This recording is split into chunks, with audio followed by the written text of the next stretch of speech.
Hello. Okay, I'll be quick.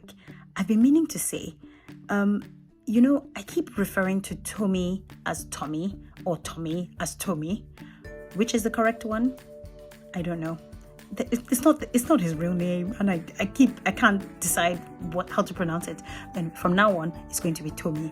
If you notice that, sorry, must have been a bit irritating. Anyway, today's video is day 4. Recall at the end of day 3, I was starting to feel a bit sick. Let's see what happens in this one.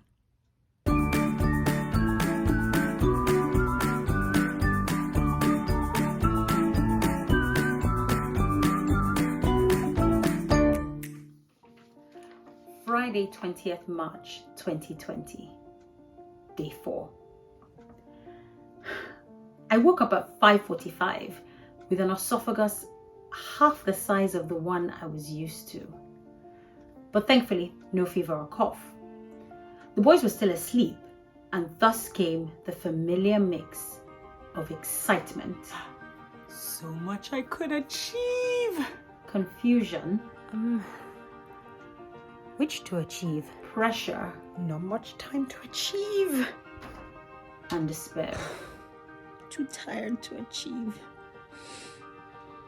I was beginning to debate the importance of swallowing, so pain relief was vital. Paracetamol first. Next, downstairs for my workout.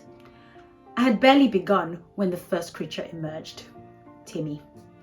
Thankfully, Lou, who wakes at 5:30 to start work at the desk in our bedroom, came down with him and strapped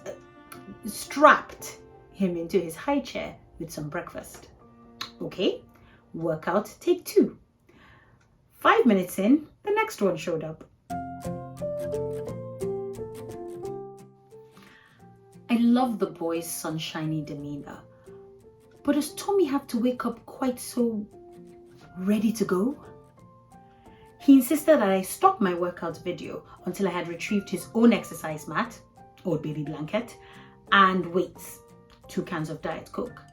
I thought we were all set until he decided that he needed to go up to change his shorts. I was not to start the video under any circumstances until he came down. After 3 minutes, while my warmed up heart cooled right down, he returned to tell me that actually he was going to have breakfast instead. He would join me later. He did eventually join me, and once Timmy was down, he whined that he had missed the exercise. No matter.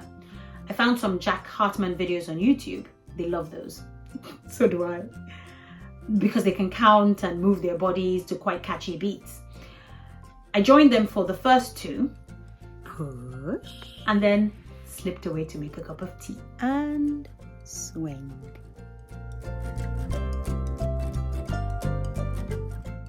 It's funny, when I was much younger, I used to almost disdain Mummy for her tea drinking habit. How much tea does one person need? Haba! How little I understood. Now, I cannot do without it. My day, my plans, my outlook, they take on a vastly different color after a strong, hot cup. It's funny how I'd never noticed the calming high of tea until I'd had my second child. I've been drinking cups for years. Perhaps back then, I was simply consuming. Now, I'm using. I printed out all the activity sheets in the home learning pack Timmy School had sent home. I was ready to roll. Yesterday had been a productive day, and I was quite proud of myself. Today would be even better. It wasn't. I was tired. The paracetamol was wearing off, and it really only took one phone call to topple my determination.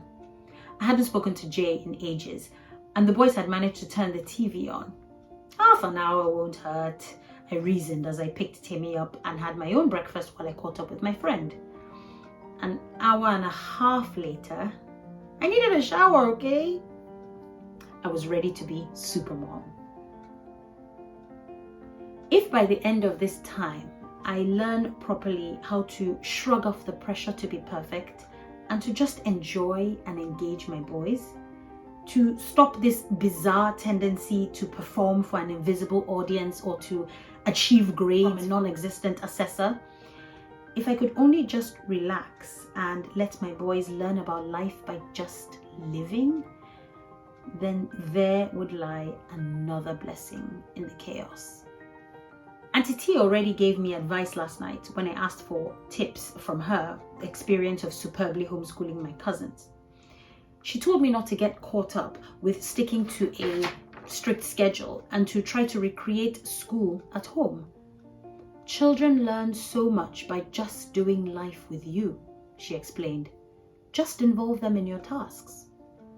She pointed out that table and chair schooling and strict routines were useful for dealing with larger numbers of children. My 3, who are learning at home with their mother, do not necessarily need that. Not all the time, anyway. Let them help you measure when you cook and talk to them about everything you're doing and why. They will learn more than you realize. Was it fantastic and reassuring advice? Yes. Did I take it? No. Well, as of this morning, I hadn't yet. I was forced to put down my supermom cape though.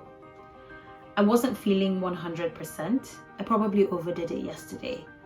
And as became clear when the estate agents contacted us with some news about our move, we have other pressures to deal with. I had to stop our recreation of we're going on a bear hunt to tidy the house again for a virtual viewing by a prospective tenant. At first, I was secretly annoyed with Lou, not just for interrupting the activity when he came down, but for focusing so much on what needed to be done for the move that he didn't stop to notice how fantastic an idea and the activity was, or bother to praise my ingenuity. It took a shameful amount of time for me to recognize the role pride was playing in my heart. I get no small amount of praise from him on a regular basis for what I do with the boys, but that's not the point. It's never the point.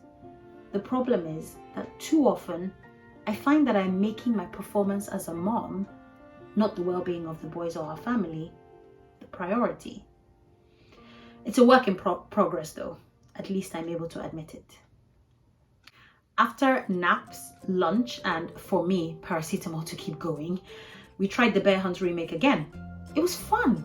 Instead of mud, river, forest, and snowstorm as obstacles in our trek, those who know, you know what I'm talking about. We had ducks, spikes, buses, trains, and tinnies, a legitimate contribution from Tommy, standing in the way of our bear hunting drive.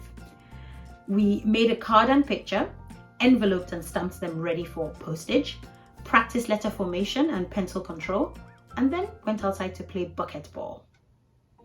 By this time, Lou was done working and we watched the Prime Minister's press conference together. Social establishments shut.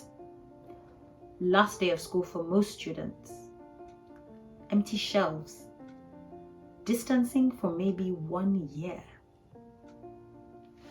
It made for grim listening. I'm still here, swollen glands and all, with the news reports cycling in the background.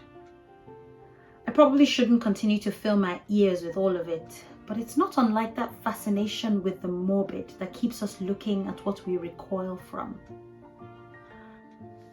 I should change the channel, or probably turn the TV off altogether, and find a better way, pray, to end day 4.